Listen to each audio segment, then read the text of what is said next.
Here we have the Clash of Dragon and the Year of Snake scenery. But which one is actually the best legendary scenery? Today we are putting them head to head across the design, tiles, music, animations and easter eggs to settle the debate once and for all. Design. Starting with the design of the Clash of Dragon. First I want to say that this scenery is divided into 4 different areas. But now let's take a look at the first area, the right side. Here we have this massive castle and I like the gold and blue colors of the castle. The castle also has a lot of towers around it and behind it what looks like we have a little harbor. But as we move down we also see another tower that has the same color scheme. And now we are also getting to the next environment. Here we have what looks like a mining district with train tracks running all throughout this part. And we can also see many goblins mining for gold. On the bottom here there's also what looks like a crane holding a bucket of lava. But as we move down to the next area this kinda looks like a desert to me. Here we have a lot of red buildings and one of them actually has a king using an expo. And as we go to the last area this seems to be a forest with a village. And those huts actually look like goblin huts from Clash Royale. And in this area we also have this huge tower where there's actually a queen on top. So this is the overall design and the tiers for me work like this. Everything can get points ranging from 1 to 5 stars. But for this one I like the amount of detail they put into the design. So for this one I think I have to give 5 stars. But can a Year of Snake get 5 stars for the design too? This one cannot zoom out as much as the Clash of Dragon legendary scenery. But for this one you can go all the way up and you can go really, and I mean really far down. It just keeps going and going. But for this one I love how the scenery has this dark theme and on top we have this huge snake with what looks like a bell inside. And as we go further up we can see some really cool temples and we can also see a snake statue on top of a mountain. All the way up right here I really like how we can see the depth with all those mountains and the sky. Now going to the middle of the scenery we have this entire wall around the scenery that looks broken in some parts. As we go down we have this golden snake.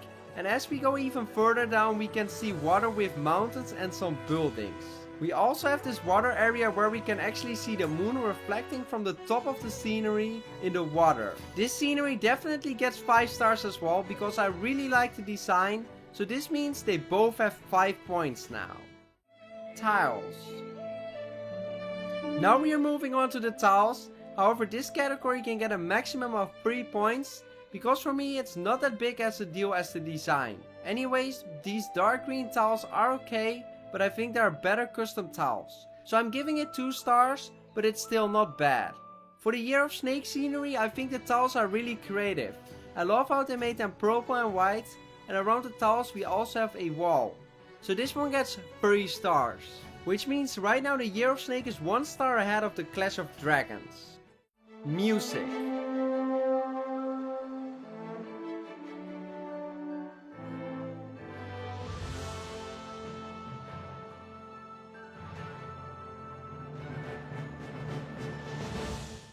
For the Clash of Dragon I think the music is amazing because it gives you the feeling of royalty. So this one gets 5 stars.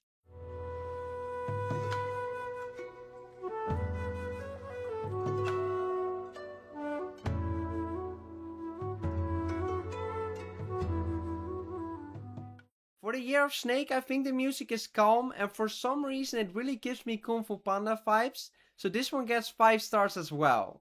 Which means so far right now the Clash of Dragon has 12 points and the Year of Snake has 13 points. Animations. By this category I basically mean if there's movement and things happening throughout the scenery. And for this scenery there definitely is. We have many troops flying around and occasionally those blue crystal spikes light up and shoot into the air. But in this area we also have many troops walking around to make it feel more alive.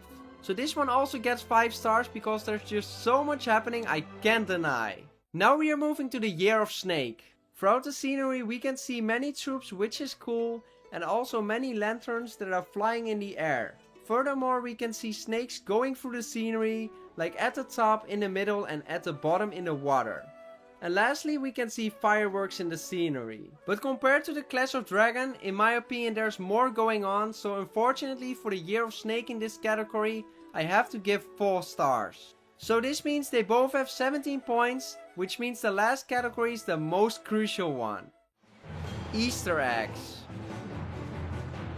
Now we are at the final category, Easter eggs, to make the final decision between which one is the best. In the Clash of Dragon we have all the heroes throughout the scenery and you can actually tap on them. Like the Royal Champion, and you get to see a cool animation where the Royal Champion is, I think, guarding the castle or something. The Warden is right here on the tower and you can see an animation where he's fighting against a super dragon. The King is right here in the desert area and it looks like he's fighting against the Electro Dragon. And as for the Queen, it looks like she will start a fight with the dragon. In the cave we can sometimes see an Electro Dragon, and right here we also have a goblin going through the water. And you would think he would just keep relaxing in the water, but he suddenly goes off this waterfall and falls all the way down. So this all looks really nice, but I wait with giving it stars. Now for the Year of Snake, you also have all the heroes throughout the scenery and you can tap on them too. However, now it's more detailed because it gives you an entire timeline of the history. I don't really know what everything means, but it's really detailed and long. Speaking of heroes, there are also snakes going through the base next to heroes, and every snake is based on a hero. For instance, for the Snake Royal Champion we can see a fire snake, and for the Archer Queen we can see a water snake. And lastly we also have the snake below the base, which is a really cool Easter egg. So for me this has to get 5 stars, which means we have 23 stars for the Year of Snake. And compared to the Clash of Dragon, I find the Year of Snake has better Easter eggs, so I have to give the Clash of Dragons 4 stars. Which means it's 23 versus 22 for the Year of Snake scenery. So in my opinion the Year of Snake is the best legendary scenery. But if you want to see me ranking every single scenery, you have to check out this video right here.